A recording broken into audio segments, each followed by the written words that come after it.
IED ಸ್ಫೋಟಗೊಂಡು ಪಾಕಿಸ್ತಾನದ 10 ಸೇನಾಧಿಕಾರಿಗಳು ಸಾವು.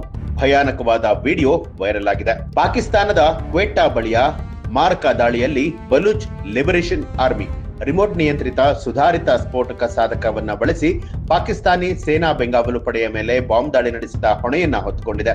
ಸದ್ಯ ಈ ಒಂದು ಸ್ಫೋಟದ ವಿಡಿಯೋ ಇದೀಗ ವೈರಲ್ ಆಗ್ತಾ ಇದೆ. ಮಾರ್ಗತ್ ಪ್ರದೇಶದಲ್ಲಿ ಈ ದಾಳಿ ನಡೆದಿದ್ದು, ಬಿಎಲ್ಎ ಅಧಿಕೃತ ಹೇಳಿಕೆಯ ಪ್ರಕಾರ ಸ್ಫೋಟದಲ್ಲಿ 10 ಪಾಕಿಸ್ತಾನಿ ಸೈನಿಕರು ಸಾವನ್ನಪ್ಪಿದ್ದಾರೆ ಅಂತ ತಿಳಿದು ಬಂದಿದೆ.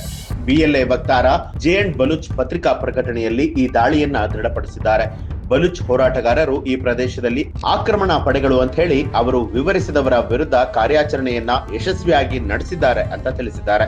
ಬಲೂಚಿಸ್ತಾನದಲ್ಲಿ ತಮ್ಮ ಪ್ರತಿರೋಧ ಪ್ರಯತ್ನಗಳ ಮುಂದುವರಿಕೆಯಾಗಿ ಗುಂಪು ಈ ದಾಳಿಯನ್ನ ಉಲ್ಲೇಖಿಸಿದೆ. ಕಳೆದ ತಿಂಗಳು ಅದೇ ಪ್ರತ್ಯಕ್ಷತಾವಾದಿ ಗುಂಪು ಒಳಗೊಂಡಿರುವಂತಹ ಒಂದು ಪ್ರಮುಖ ಘಟನೆಯ ನಂತರ ಇತ್ತೀಚಿನ ದಾಳಿ ಇದು ನಡೆದಿರುವಂತದ್ದು. ಈ ಸಂದರ್ಭದಲ್ಲಿ ಬಿಎಲ್ಎ ಉಗ್ರರು ಬೋಲಾನ್ನಲ್ಲಿ ಜಾಫರ್ ಎಕ್ಸ್ಪ್ರೆಸ್ ಅನ್ನ ಅಪಹರಿಸಿದ್ರು. 339 ಪ್ರಯಾಣಿಕರನ್ನ ಒತ್ತೆಯಾಳಾಗಿ ಇರಿಸಿಕೊಂಡಿದ್ರು. ಅಪಹರಣವು ಮಾರಕವಾಗಿ ಪರಿಗಣಿಸಿತು. ಈ ಪರಿಣಾಮವಾಗಿ 25 ಜನರು ಸಾವನ್ನಪ್ಪಿದ್ರು.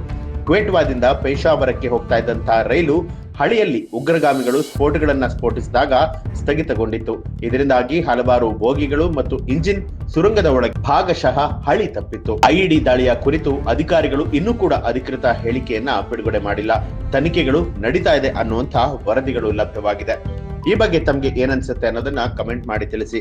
ಹಾಗೆ ಯಾರೆಲ್ಲ ಇನ್ನೂ ಕೂಡ ನಮ್ಮ ಚಾನೆಲ್ ನ ಸಬ್ಸ್ಕ್ರೈಬ್ ಮಾಡಿಲ್ಲ, ತಪ್ಪದೆ ಸಬ್ಸ್ಕ್ರೈಬ್ ಮಾಡಿ, ಬೆಲ್ ಐಕಾನ್ ಒತ್ತಿ.